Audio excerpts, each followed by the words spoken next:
มาน่ะโอ้มีเหี้ยมีเหี้ยโอ้ยเนาะมาจนเหี้ยพี่น้องเลยขยี้ไป2-3 บาทพี่น้องเลยหอมลิ้น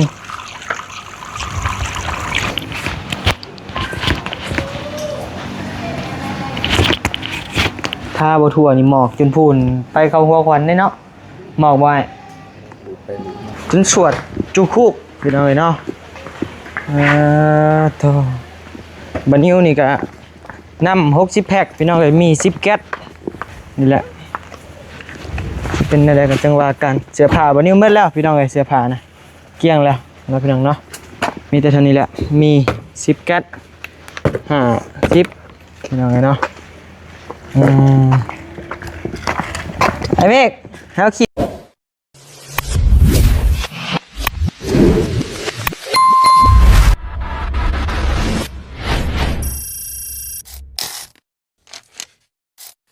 อ้าวพี่น้องเอ๋ยเปิดภาพมาก็เห็นเราได้พี่น้องเอ๋ยเนาะสบู่น้องม่วงพี่น้องเอ๋ยเนาะกับกันแดดของเมยังเกาะเมส้มนะพี่น้องเนาะเดี๋ย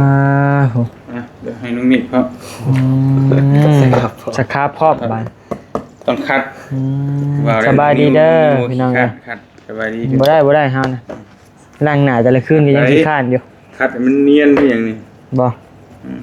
จะบ่ได้คนลายแบบนี้หรอกเด้อใช่เฮาพากันไปไสนี่นะฮะพากันไปไสเอาว่าน้องพาไปเฮาได้เนาะเป็นผู้พาเจ้าของพาไปสิพากันไปแจกเครื่องแจกของพี่น้องเอ้ยเนาะอยู่พุ่นแหละเมืองจำพรครับพุ่นแหละพี่น้องเอ้ยเนาะสิพากันออกเดินทางแล้วออกตากแดดก็ได้เอาครีมกันแดดฮะโดยสิทาหยังก็แล้วแต่นะแต่ว่าทาตัวนี้ปกไว้น้ำหลังปิดไว้ตามหลังก็สิไปเวียดโดยทายามนี่คือสิบ่ทันแล้วเนาะประมาณนั้นอะไรคือกันก่อนสิออกแดดเมฆจับก่อนซะล้างหน้าเบิ่งลองสบู่ใหม่ก่อนเอาเลยล้างเลยนี่เห็นกอกน้ำแล้วรีวิวของใหม่ก่อนพี่น้องเลยสินค้าไม่ส้มนะพี่น้องเนาะแต่บ่เตียงเพิ่นเอามาทดลองเอามาขายเนาะเอามาขายกินกำไรเติมน้ำมันรถพี่น้องเลยดูไงตื่นมันเจ้าบ่ได้เห็ดบ่ใช่เจ้าบ่ได้เห็ดบ่เห็ดอยู่อุดหนุนเด้อสบู่เตียงทองบ่ปลากระป๋องกระหยุบเลยมาสบู่อีกแล้วพี่น้องเดี๋ยวเอานี่มันบั่นทอนจิตใจกันแท้พี่น้องเอ้ยโอ้หอมขนาดพี่น้องเอ้ยเบิ่งไปสบู่น้องม่วงบ่ได้มีรุ่นหลังบ้านบ่อน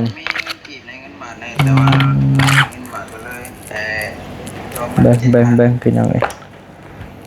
ก่อนสิออกเดินทางเราต้องเตรียมพร้อมหน้าตาเฮาก่อนพี่น้องเอ้ยสิเฮ็ดคือผีไปนี่ไปแจกเครื่องเพิ่นก็ให้เพิ่นบ่กล้าเอานำพี่น้องเอ้ยเนาะใช่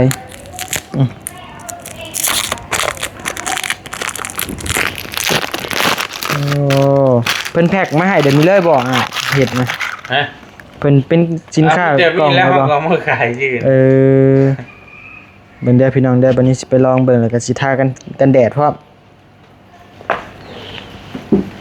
ไปพี่น้องใครสนใจก็ติดต่อเข้ามาพี่น้องเลยเนาะกับบานิวก็ได้สิกินเปอร์เซ็นต์ประมาณ5,000 กีบนี่แหละพี่น้องกุ้งบ่ขายมันมันลายดิได้พี่น้องเด้อ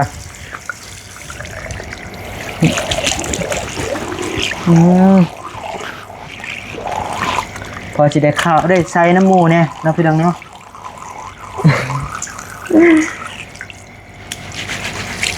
โอ้พองลายลี่นี่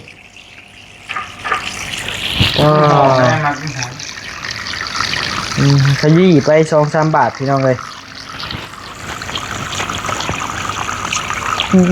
หอมลิ้น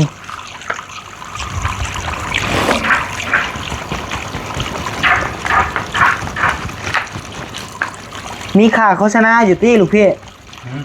มีค่าโฆษณาอยู่ที่นี่นะกายแต่ของไงเองไม่ได้หรอก แบ่งกันคนละ5,000กีบ โอ้ย กำไรคนละ10,000เด้ โอ้ก้อนละ10,000บ่กับไร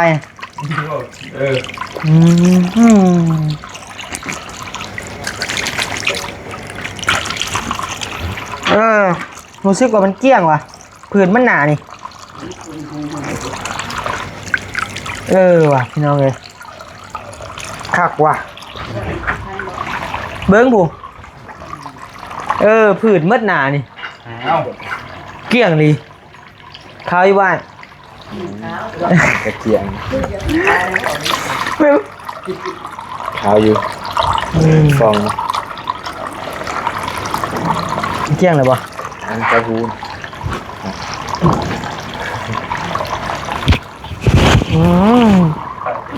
ป้าผืดขักลีบานเรื่องขักปัญญาเรื่องไง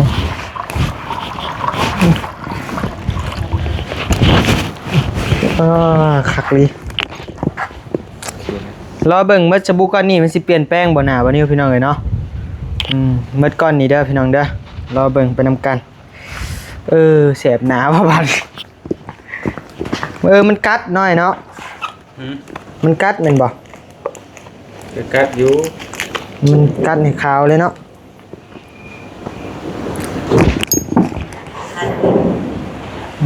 ทากันแดดก่อนบัดนี่พี่น้อง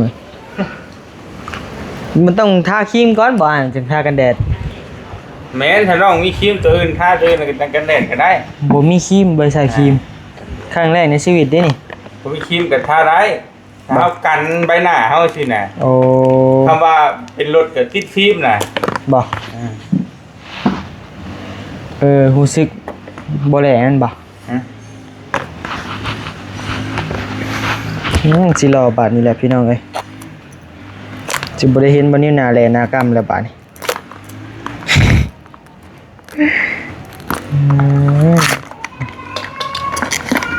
โอ้กันแดดพี่น้องเอ้ยนี่ทาได้จังมันจังสิทั่วบาด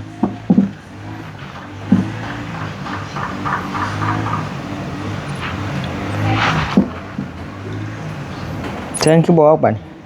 ไม่จำเป็นเพลงโจ้ บ่ เอาพามันเลม โอ้เดี๋ยวออกแล้ว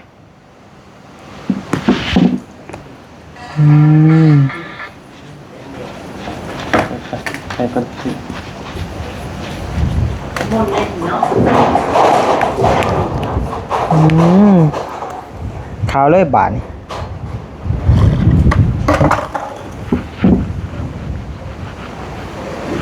ก่อนสิออกเดินทางเนาะพี่น้องเนาะก่อนไปออกซอยเรือครูซอยเรือคนท้ายน้ำหมอกก่อน หมอกได้ตัวกันเด่นหมอก หมอกบ่ตายบาดเจ้าท่าคือกันกับเฮานี่บ่ลูกพี่ แล้วก็ผ้าแม่ พาไหนเนาะพาไหนพาไหน ของกันยูวี ซีวี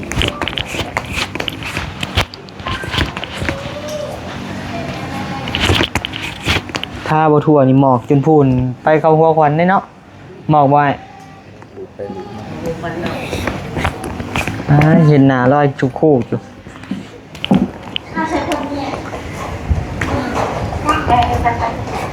อะไรของยิบมาแทง คนเหลือเราท่านี่เราแห้งสิแหล่ตื่มยักษ์ ผูกอ๋อผูก ไปไหน แม่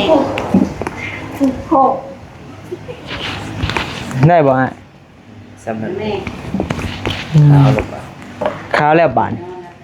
ขาวชุดบานเบิ่งไปหายังแบนก่อนพี่น้องเอ้ยเนาะโอ้ยขอบใจหลายๆไปเดินทางพี่น้องเอ้ย เดินทาง เต็มรถเลยเนาะ เก็บพร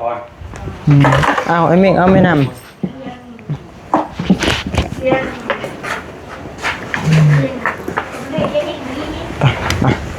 บัดเตียงกับเต็มรถพี่น้องเลย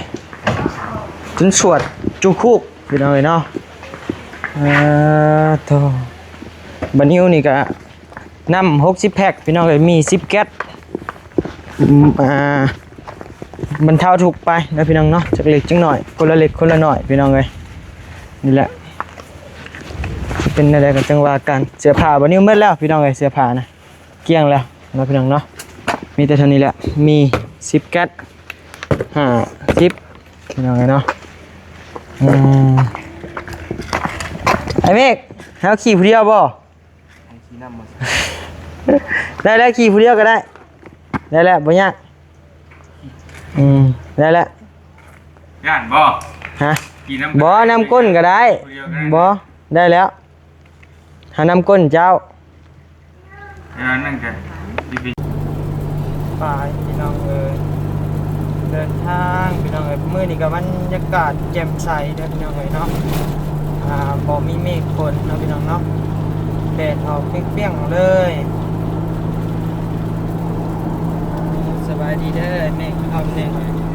เมื่อกี้นี่โปรโมทขายสบู่พี่น้องเอ้ย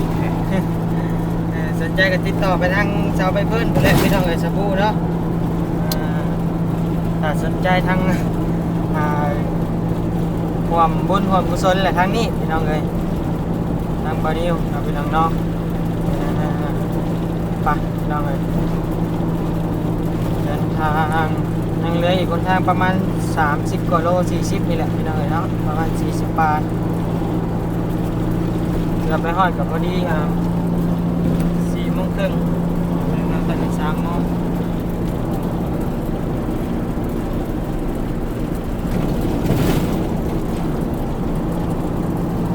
นำก้นบุตรีรถบัสเต้งท่องอยู่ทางหน้านะพี่น้องเนาะทางไอ้ใหญ่ใจดีพี่น้องเนาะใจถึงพึ่งได้พี่น้องเลย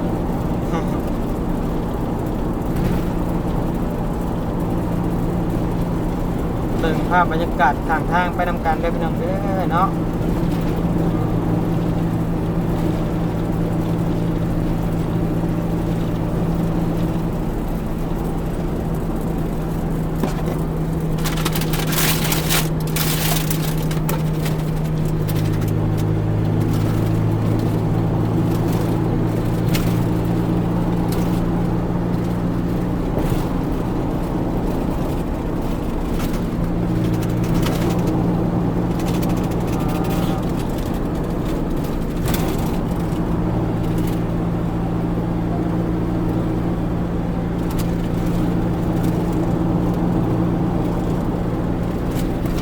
หลุดแล้วเลยต้นคุ้มเลยคือว่าอะไรหลุดไปเนาะจะนั่งอยู่ข้างในมันก็ห้องเมื่อยว่ามันต้นคุ้ม ๆรถ รถในเตียงน่ะ นั้น10 นาที ไม่ได้ยินเสียงนะเนาะเด็กมันบอดสะเทือนมืดคันนะพี่น้องเนาะรถวันนี้ต้นคุ้มเนี่ยมันอยากไปที่ใหม่เลยนะอยากต้อมเลยนะคือเด็กตีนสิรุดสิยังไปนี่ได้กันเนี่ยรถวันนี้ต้นนะคือว่ารถใหม่กับรถเก่าพี่น้องเลยเนาะน่ะโอ้มีเหี้ยโอ้ยเนาะมาจนเหี้ยพี่น้องเลยเบิ่งแล้วเราจะเก็บบ่โอ้ย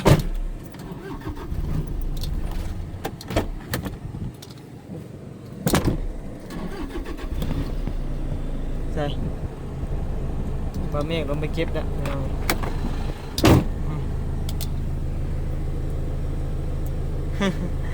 มาจนเหี้ยพี่น้องเลยจักทำไดโอ้ยเนาะคุ้มลึกพี่น้องเลยคือว่าแล้ว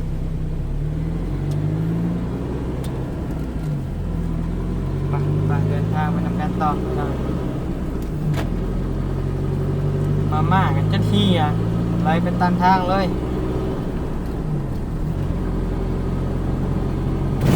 นี่นะ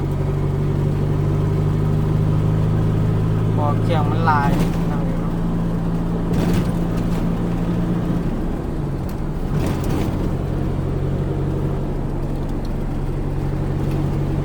ไปเซยเจ้าของบริห้องเมืองเช้านี้แล้วเราสิเก็บมาอยู่เราให้พวกนี้แล้วสิวะ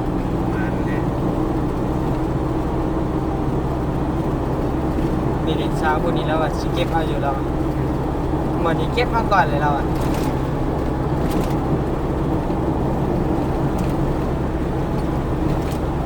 ไปพี่น้องเอ้ยว่าคุ้มเดือนนี้มันยังโหดอยู่พี่น้องเนาะมันยังเป็นโศกลงเป็นกำลังสิพัวแป้งพี่น้องเนาะเป็นกำลังเป็นจุดไป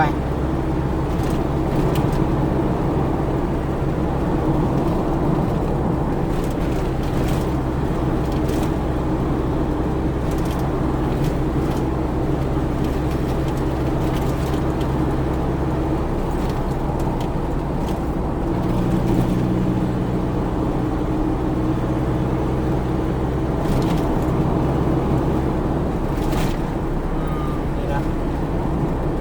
ทายเขียวริมทาง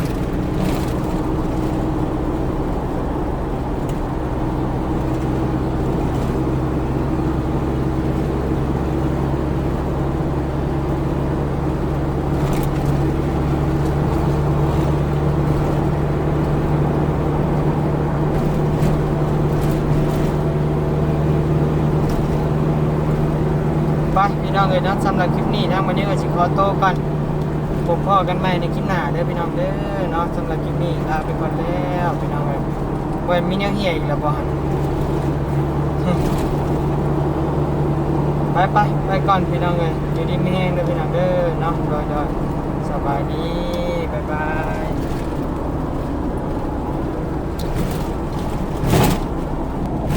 โอ้โห